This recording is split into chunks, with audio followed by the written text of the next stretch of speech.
By the 1300s, Europe was busy and connected. Cities swelled, markets packed tight, and ships stitched coasts together.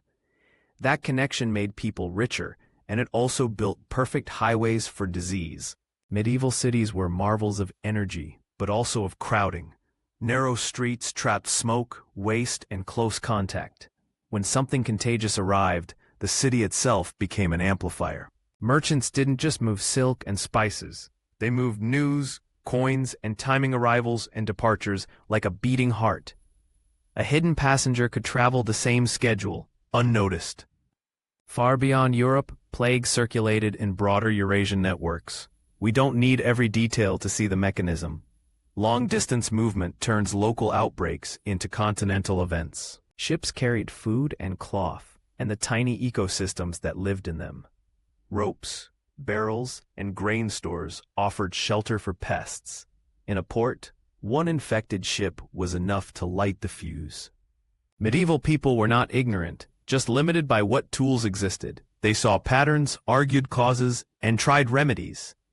But without germ theory, certainty was impossible. When illness struck, families leaned on neighbors, guilds, and churches. Care was local, personal, and practical. That closeness saved lives in small crises, but magnified big ones.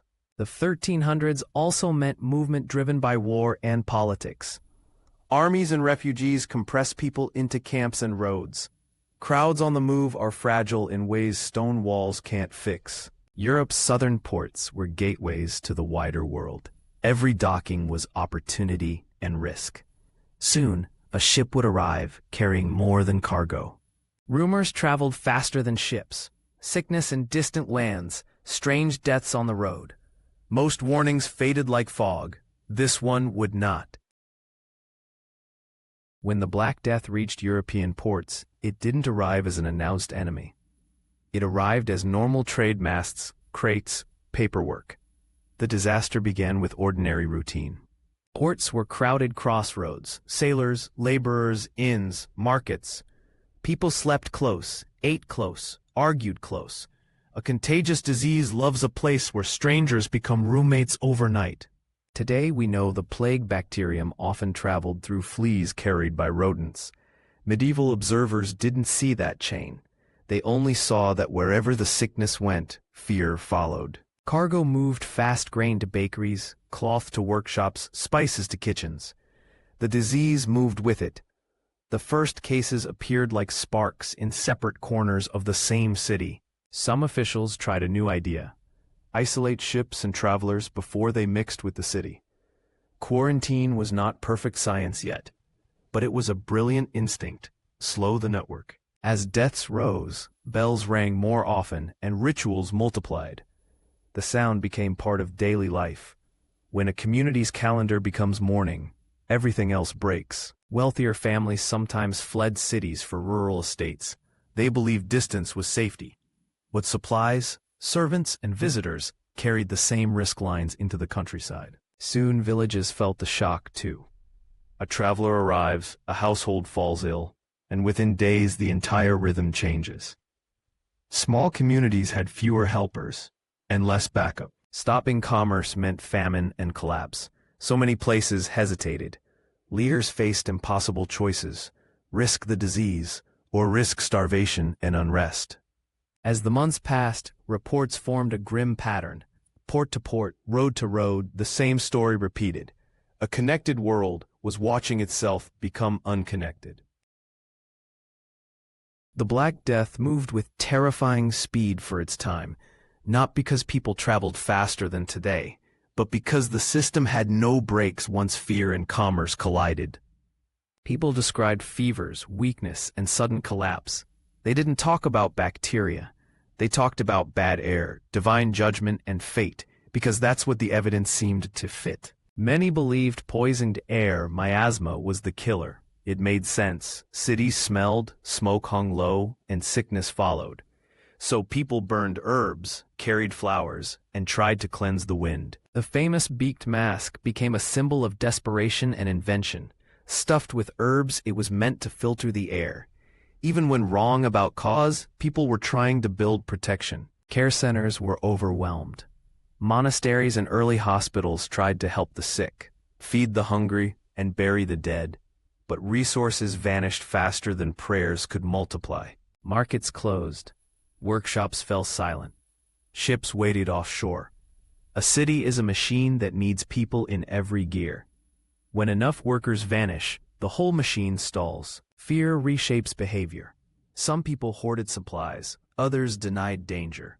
Others ran toward faith or parties as if noise could defeat death.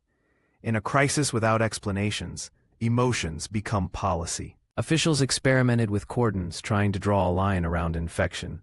But trade routes are not straight lines. They are webs, and webs find gaps. Outbreaks rose and fell with seasons and movement. A lull could trick people into relaxing. Then the disease would return, like fire reigniting in dry grass. When crowds disappear, the sound of a city changes. Footsteps echo, doors stay shut, and a single cart sounds like thunder. The Black Death didn't just kill, it rewrote daily life. Faith became a survival system. People organized processions, prayers, and charity. In a world without microscopes, meaning was medicine, even when it couldn't cure. When a cause is unclear, blame hunts for a target. Rumors accused outsiders, minorities, and strangers of poisoning wells or cursing towns. Fear can spread faster than plague. Some groups believed extreme penance could stop the catastrophe. They marched from town to town performing harsh rituals. It looked like certainty, yet it often carried the disease onward. Families faced brutal choices: keep working fields, hide at home, or run to relatives elsewhere. Each option had risk. Movement might save you, or carry danger to someone you love. Neighbors avoided neighbors. A cough could end a friendship. Communities built on closeness suddenly treated closeness as threat. Officials tried to enforce closures, travel bans, and sanitation rules. But enforcement requires people, and people were missing. Order becomes fragile when the enforcers are afraid too. Many stayed to help: priests, nurses, monks, and physicians. They faced danger daily, often without understanding it. History remembers wars, but this war was fought with water and blankets. With parents gone, children became the visible heartbreak of the plague. Town councils struggled to feed and place orphans. Social systems that felt permanent were revealed as improvised. The plague did not strike evenly. Crowded housing and malnutrition made the poor more vulnerable, while wealth bought distance and supplies. But no wall could guarantee safety. Many people retreated into the smallest unit, the home. Doorways became borders, and meals became plans. In a pandemic, private life becomes public history. Physicians used the best frameworks they had: humors, astrology, and observation. They debated diets, bloodletting, and air quality. Some ideas failed, but the attempt to explain was a step toward science. People tried practical barriers: vinegar washes, scented herbs, smoke, and isolation. These actions were imperfect, but not irrational. When you can't see the enemy, you build rituals that feel like armor. Some ports pioneered structured quarantine, waiting periods, guarded zones, and restricted docking. It was one of history's first large-scale public health policies. Not a cure, but a break. Officials tried to track who visited whom, which homes were sick, which streets were dangerous. Without databases, they used memory, gossip, and handwritten lists. It was messy, but it was the start of outbreak management. Communities turned on vulnerable groups, accusing them of causing the plague. These persecutions were tragedies layered on tragedy. When fear becomes moral certainty, cruelty feels justified. Amulets, charms, and miracle cures flooded markets. Some sellers exploited terror, others genuinely believed they could help. In a crisis, the economy of hope grows fast. Doctors had to choose between duty and self-preservation. Treating patients meant exposure. Refusing meant losing trust and income. Medicine became a moral test. Priests and monks buried the dead, comforted the sick, and listened to confessions. Many paid with their lives. Institutions learned that compassion can be hazardous when ignorance is high. City officials kept counts. Households affected, burials, shortages. Even without modern statistics, the scale became undeniable. The plague wasn't a rumor anymore. It was arithmetic. As institutions strained, people improvised new norms, new trade practices, new help networks, new rules for daily life. The Black Death forced adaptation at every level. It was a crash course in survival systems. When a third or more of people disappear, every job becomes scarce. Fields go unharvested, workshops stop, and supplies break. The economy doesn't just slow, it changes shape. Survivors discovered bargaining power. Workers demanded higher wages and better conditions because their labor was now precious. For the first time in generations, the bottom pushed the top. Elites often responded with laws to cap wages and bind workers. It was an attempt to rewind history by force. But scarcity is stubborn. Laws can't create people. Towns offered incentives, privileges, apprenticeships, housing. Urban centers learned that population is power. Migration became a tool, not an accident. Skilled labor gained status. Guilds tightened control, training new apprentices, raising standards. A pandemic can elevate crafts because rebuilding requires hands. Some farmland reverted to pasture. Some villages shrank or vanished. With fewer mouths, marginal land wasn't worth the toil.